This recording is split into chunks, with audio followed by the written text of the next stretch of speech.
Hey guys, today we are going to discuss Energy Conservation Act 2001. So, before discussing that, we will see the background of India, that why this act was needed, and what is its powers, and what states and various central government has powers by this act. So let's see some background. So India needs to sustain a GDP of growth rate of 9% per annum. Means every year the growth rate should be maintained at over the 9%, 9 and above, over the next 2 to 3 decades. Means nearly till to 20 to 30 years, in order to eliminate poverty. So to eliminate poverty, uh, we need to maintain this growth rate. So energy consumption will need to grow at a commensurate pace for such a GDP. So in any country, if GDP is increasing, so the power consumption will also increase. So to meet that power, we need to produce more power. Additionally, we need to save or conserve more power. So both the strategies are needed. So due to which the Energy Conservation Act 2001 came into place. So the present installed capacity is of 1,38,000 megawatt, and the estimated potential for energy saving during peak hours is 9,240 megawatt. So the potential for saving the energy is around 9 gigawatt. So the need for efficient use of resources, energy conservation assume significance and must be an integral part of policy tools. So, so as per the saying that a penny saved is penny earned, that if we are saying saving this amount of energy, that is 9,240 megawatt, then that much energy we don't have to generate. So that much is generated by just saving that much of energy. So this is the background that why we needed the Energy Conservation Act 2001. So we will see various features of this Energy Conservation Act, that where it is applied and what it is having features. So first point is an act to provide for efficient use of energy and its conservation for matters connected therewith or incidental thereto. So this act provide the efficient use of its energy. So the energy is not wasted, that it is seen by this act. So as per the rule, it is not extended to Jammu and Kashmir state. Okay, it was enacted by the parliament in October 2001, so 52nd year of Republic Day, and BEE came into force from March 2002 onwards.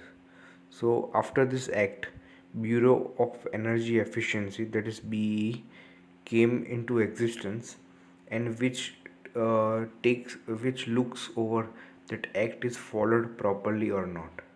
That is the goal of BEE. So what powers does everyone has? So first we will discuss the powers of the central government, that specify the norms for processes and energy consumption standards for any equipment, appliances which consumes, generates, transmits or supplies energy. So there are total 4 points which we are going to discuss. So the first point says that we need to specify some norms. Norms means some rules for processes and energy consumption standards. like if some process is going to take place, so it should have some rules which need to be followed, due to which the energy is less wasted for an equipment appliances, or which consumes, generates, or transmits, supplies energy, so in whichever the energy is supplied. So so here the example of energy consumption standard is normally that if you are going to purchase any electrical equipment like AC, fridge, TV, we see star rating, that is BEE star, that 5 star, 3 star, 4 star. So it shows us that how much energy it is saving. So that is energy consumption standard. That if there is more star, there is more efficient, and the energy is less consumed. So that is one standard which we are using. Similarly, the law also states that to prohibit manufacture or sales of purchase or import, so to prohibit manufacturing or import or purchase of equipment or appliances unless such equipment or appliances conforms to energy consumption standard. Means if any appliance is not conforming to the standards which Indian government has set, that it has to be efficient to at least some any, suppose any star, that is 1 star or 2 star. So if it is not conforming to that standard, then you are not allowed to manufacture, import, or purchase such equipments. So that is the point number 3. And direct display of such particulars on label of the equipment. So whatever the rating or standard that is decided by the uh, any equipment norms, that has to be displayed on the equipment. So for AC, you can see that there is ISSER rating, so that is to be displayed on the equipment itself. So it helps the consumer to know that how much the equipment is how equipment is going to perform. So these are the points which are important. This is the point which are to be enforced centrally in whole India. So it comes under central government. So powers under central government. So next is other points are, so direct any designated consumer to furnish information with regard to energy consumed and action taken on the recommendation of the accredited energy auditor. So, which means that any consumer should have the knowledge that how much any equipment is going to consume the power, and till how much year this rating is to be sustained. So the information should be there with the customer or consumer. So that point says, so uh, to prepare a scheme for efficient use of energy and its conservation. So the consumer has also has to the manufacturer has also to direct the consumer that how to use the equipment in such a way that the equipment can be used efficiently, energy can be saved in many ways. So for example, so the consumer should know that how he or she can use the AC in such a way that energy is saved and is not wasted. So proper directions of use of any equipment should be shown to the consumer. So next is prescribe energy conservation building codes for efficient use of energy and its conservation in the building or building complex. So the manufacturer also needs to prescribe energy conservation codes, building codes. So how the consumer can conserve more energy with respect to the buildings. Okay, so these are the points which comes under the main central government.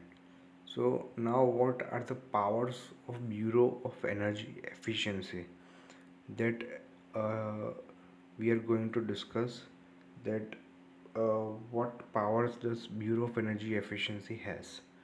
So first point is recommend to the central government the norms for processes and energy consumption standards for equipment and appliances.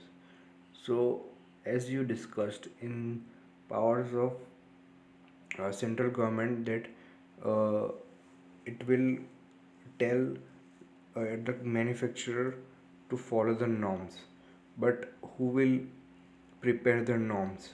So BEE shall prepare the norms, and it may change it with respect to time, according to time. So it will define the norms which the industry has to follow. So it will define the standards like the star rating, energy star saving star rating. So it has to be followed. And then next, that recommend the central government for notifying any users or class of users of energy as designated consumer, having regard to intensity or quantity of energy used by it, which means that BEE will tell the central government that certain group of uh, consumers, how much they use power daily, means certain group of textile industries, how much power they use, or maybe households, certain households. So each and every sector, how much consumption of power they require or they need. So that information can be shared to the central government so that it can be met easily. Then next point is to the particulars required to be displayed on the label of the equipment. So this is important, that whatever the standards are uh, whatever the standards are to be met, that need to be displayed on the label, uh, label of the equipments. So like the as you discussed, the star rating has to be displayed on the label of the equipment. Similarly, suitable steps to prescribe guidelines for energy conservation building codes. So, various steps should be prescribed uh, for the energy conservation of any building. Okay, so how energy can be conserved in any building? So, industrial building, industrial parks, residential buildings, any buildings, how you can conserve more energy. So, that guidelines also need to be followed. Develop testing and certification procedure and promote testing facilities for certification and testing for energy consumption of equipment and appliances. So how and if any equipment is more power efficient than other, so how we can decide it? So we need to test it. So the BEE will set up testing and certification procedures. So if any manufacturer need to sell any power equipment, any equipment which consumes power, so that equipment uh, is need to be labeled or tested, so that the consumer can know that how much efficient that equipment is. So that need to be developed by BE. Next, to promote use of energy efficient processes and equipment, like the Bureau of Energy Efficiency will promote uh, the Bureau of Energy Efficiency will promote the LED lights and LED bulbs because they are more efficient than CFL or incandescent bulbs. So the LED are more efficient. So need to promote that. Then specify qualifications for the accredited energy auditors, the managers, and interval of time in which the energy audit shall be conducted by such auditors. So we need to specify qualification, means who is qualified to conduct energy audit, that the company is not wasting the energy, and it is conserving the energy. So the energy audit has to be taken place in each and every company. So at how much interval it has to be taken place, and uh, what are the managers who can take the audit. So what knowledge or qualification or skill they will be required, so that need to be specified by BEE. So specify certification procedures for energy managers to be appointed by designated consumers.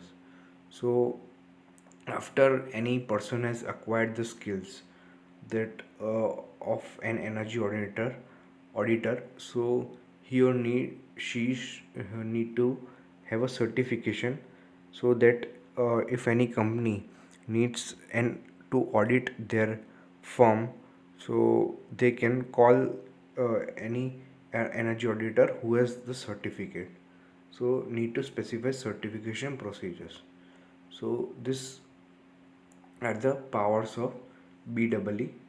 And last, that is prepare education curriculum on efficient use of energy and its conservation for educational institutes, boards, universities, or autonomous bodies, and coordinate with them for inclusion of such curriculum in the syllabus. So this point is the reason why we are studying this subject, and uh, this is the main reason that you need to know about the main energy efficiency in India. So now we will see powers which come under state government. So first power is amend the energy conservation building codes to suit the regional and local climatic conditions. So as we know that in India, so from Himalayas to uh, Thiruvananthapuram, so the region of India is very diverse. So one code for each and every region cannot be applied. So according to the region, the building codes need to be maintained. That the building temperature, what it to be maintained, and what the building humidity need to be maintained. So whatever the building codes are specified, so that should be vary uh, according to the climatic conditions. The next is that direct every owner or occupier of a building or a complex, uh, being a designated consumer, to comply with the provisions of energy conservation building codes. That each and every building owner, who is the owner of the building, need to comply with the energy conservation building codes, that building is not wasting energy and it is conserving the energy. So that need to be seen. uh, so that state government has the power to comply. Next is direct if considered necessary for efficient use of energy, any designated consumer to get energy audit conducted by accredited energy auditor.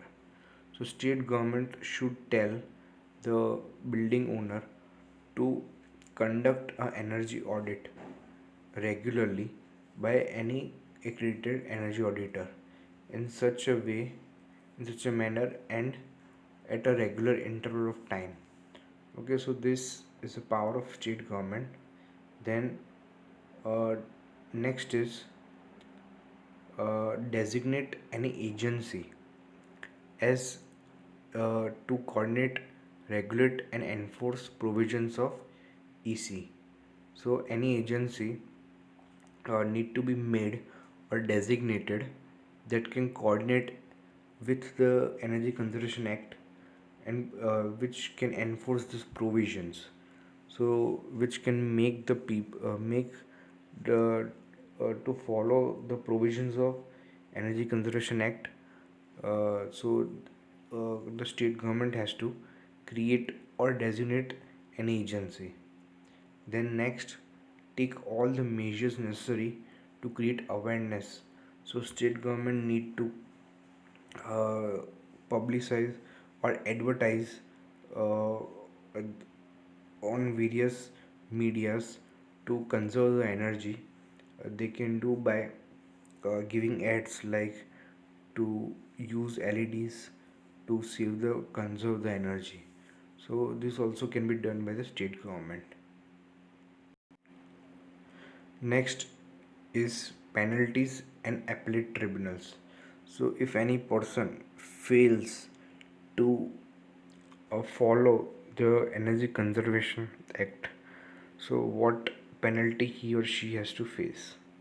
So if any person fails to comply, he shall be liable to penalty not exceeding 10,000 rupees. So if any person is not complying, so he has to pay 10,000 rupees. An additional penalty of 1,000 rupees for every day during which such failures continues. So even after paying 10,000 rupees, the failure continues, so he has to pay 1,000 for each day. So member of state commission shall be appointed as adjuncting officer for holding inquiry. So any state commission member need to be appointed for holding the inquiry. Then next, no civil court shall be jurisdiction to entertain any matter. So no court interference during the inquiry. So to hear the appeals against the order of the officer, if any person is appealing against the officer, the central government shall establish an ATES. So a central government need to establish a new ATES. So what is ATES? So ATES is Appellate Tribunal for Energy Conservation. So where the issues regarding this can be resolved and there is no need to go to the civil court. So this is the main highlight of uh, Energy Conservation Act 2001. So we have discussed what powers the central government has, what powers the state government has, and what powers the BEE has, and what roles the BEE has to play so that the law, that is EC law, can be enforced and is has been a value in the India, in the country. So these are the main points which we have discussed in Energy Conservation Act 2001.